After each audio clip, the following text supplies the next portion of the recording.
But this wasn't a loud call to prayer. It was a whisper, lost in the sound of the ocean. Under coconut trees, beneath the calm blue sky, an old man stands in prayer, without moving. No mosque speakers, no crowd, just a heartbeat and a faith surviving at the edge of the world. Hello, my dear friends. You're watching Mughal in Kuwait. Today, we travel to a place the world sees as paradise, but hides a story almost no one talks about. This is Fiji, and here, Muslims are not the majority. They're a question, the real question. The question is not just how Muslims came to this Christian majority island. The real question is, while the world was busy admiring beaches and luxury resorts, how did an entire community slowly become silent? Intro to Fiji. Fiji, located in the South Pacific Ocean. To the world, it's a honeymoon destination. White sand beaches, luxury hotels, peaceful smiles. But outside the camera frame, there is another Fiji, rarely seen, hidden community. Here, Christianity is the majority. Church bells are common. On Sundays, the streets fall silent, and somewhere along those same roads stands a small mosque. No dome, no minaret, just a quiet building, almost afraid to be noticed. Muslim population and roots. There are around 150,000 Muslims here. Most are of Indian origin. They were brought here during colonial times as laborers, working in sugarcane fields. Their history is not written in books, it's written in their hands. Real problem. Many people think the issue is just numbers, that Muslims are weak because they are few, but that's not the real story. In Fiji, identity is not just religion. It's politics, power and control, invisible position. Land belongs mostly to native Fijians. Power sits with the Christian majority.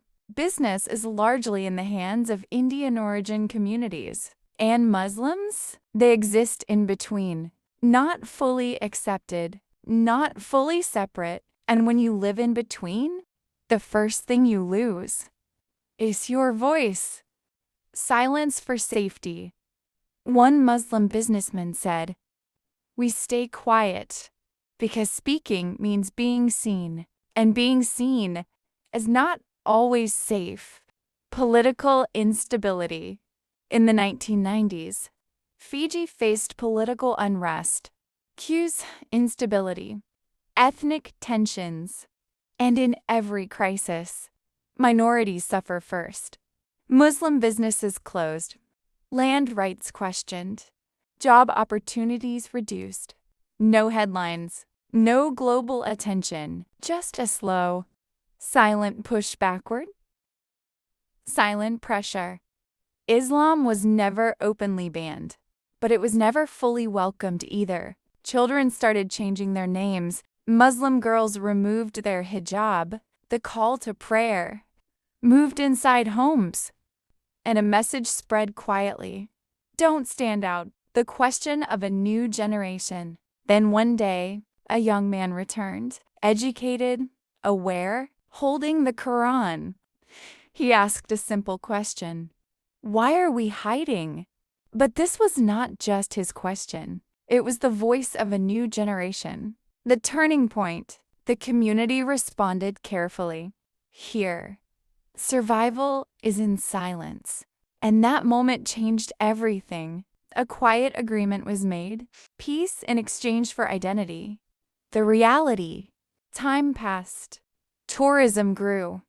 The world kept watching Fiji. But Muslims stayed where they were, not moving forward, not disappearing. And that's the truth.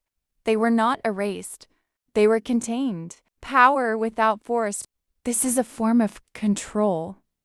Not through violence, but through limitation. A system where you are allowed to exist, but not to grow, not to speak, not to stand out. Final message.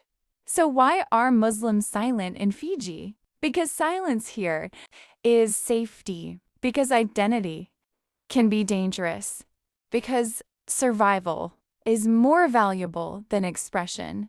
This is not weakness. This is strategy. Emotional ending. At the edge of the ocean, there's a small graveyard. The graves belong to Muslims. But the marks are quiet. They don't protest. They don't shout. They leave behind one question. If faith can survive at the edge of the world, then is the world too small to give it space? This is Fiji, where faith stands at the edge, not to fall, but to ask, how long will silence last? If you want more real and powerful stories like this video, share it, and subscribe to Mughal in Kuwait, and comment below. Islam lives everywhere.